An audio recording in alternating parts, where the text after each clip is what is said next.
அனைவருக்குமே வணக்கம். சற்று முன் கிடைத்திருக்கக்கூடிய ஒரு மிக மிக முக்கியமான செய்தி ஒன்று வெளியாகி உள்ளது. சற்று முன் தமிழக வெற்றி கழகத்தில் பொது செயலாளராக ஆதவ் அர்ஜுன் நியமனம். இது மாதிரி பார்த்தீங்கன்னா பரபரப்பாக பேசப்பட்ட ஒரு நிலையில் தான் பார்த்தீங்கன்னா சென்னையில் ஒரு மிகப்பெரிய சம்பவங்களாக நடந்திருக்கு.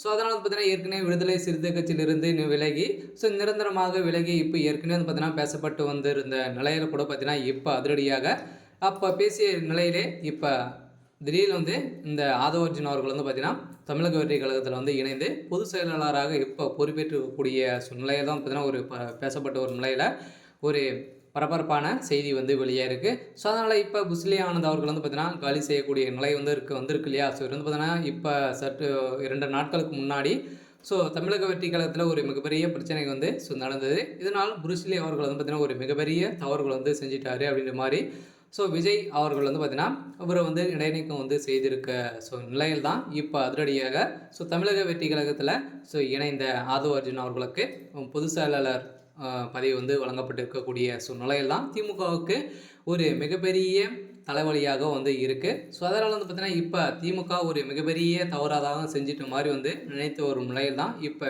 விடுதலை சிறுத்தை கட்சியுடைய தலைவர் திருமா அவர்களுக்கும் ஒரு மிகப்பெரிய கேள்விக்குறியாக தான் இருக்குது.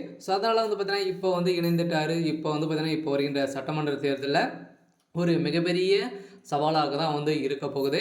அதனால் ஏற்கனவே திமுகவில் பார்த்தீங்கன்னா நிறைய பிரச்சனைகள் போயிட்டு இருக்கக்கூடிய நிலையில் இதுக்கு தகுந்த ஆதாரங்களும் பார்த்தீங்கன்னா ஆதவ் அர்ஜுன் அவர்கள் வெளியிட்டு ஒரு மிகப்பெரிய பிரச்சனைகள் ஏற்பட்டு இருந்தது இல்லையா. தமிழக வெற்றி கழகத்தில் இப்போ இணைந்து ஒரு முக்கிய புள்ளியாக மாறி வரக்கூடிய நிலையில் தான் இப்போ விடுதலை சிறுத்தை கட்சிக்கும் திமுகவுக்கும் ஒரு பெரும் கதிகளை போய் தான் இருக்காங்க.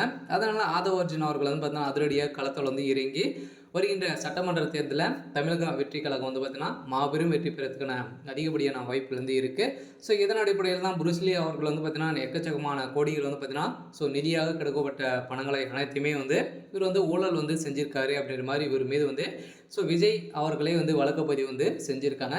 இதன் அடிப்படையில் தான் விஜய் அவர்கள் அதிரடியாக களத்தில் இறங்கி இப்போ ஈரோட்டில் நடக்க போகுதில்லை இடைத்தேர்தலில் இதில் பார்த்தீங்கன்னா ஒரு வேட்பாளர் நிறுத்த வைக்க போகிறதாக செய்தி வெளியாக இருக்குது. அதனால் இப்போ தமிழக வெற்றி கழகத்தில் புதியதாக ஒரு களத்தில் இருக்கக்கூடிய நிலையில் தான் இப்போ ஆதவ் அர்ஜுன் அவர்களும் பொதுச் செயலாளராக நியமனம் செய்ய போகிறதாக ஒரு பரபரப்பான தகவல் வெளியாகி வருகின்ற நிலையில் தான் பார்த்தீங்கன்னா இப்போ புருஸ்லி ஆனந்த் அவர்களுக்கு ஒரு மிகப்பெரிய இடியாக தான் இவர் இறங்கியிருக்கு. இருந்தாலும் இப்போ திமுகவுக்கு ஒரு சவாலாக இருக்கக்கூடிய நிலையெல்லாம் ஏற்கனவே திமுகவுக்கும் தமிழக வெற்றி கழகத்துக்குமே ஒரு எளியும் பூனையமாக தான் இருந்துட்டு வரும் நிலையில் இப்போ ஆதவ் அர்ஜுன் அவர்கள் செய்த சம்பவம் தான் பெரும் அதிர்ச்சியை அளிச்சிருக்கு. சரி, ஓகே, எனக்கான அப்டேட் இதுதான். மறக்காமல் நம்மளுடைய சேனலை சப்ஸ்கிரைப் பண்ணிக்கோங்க.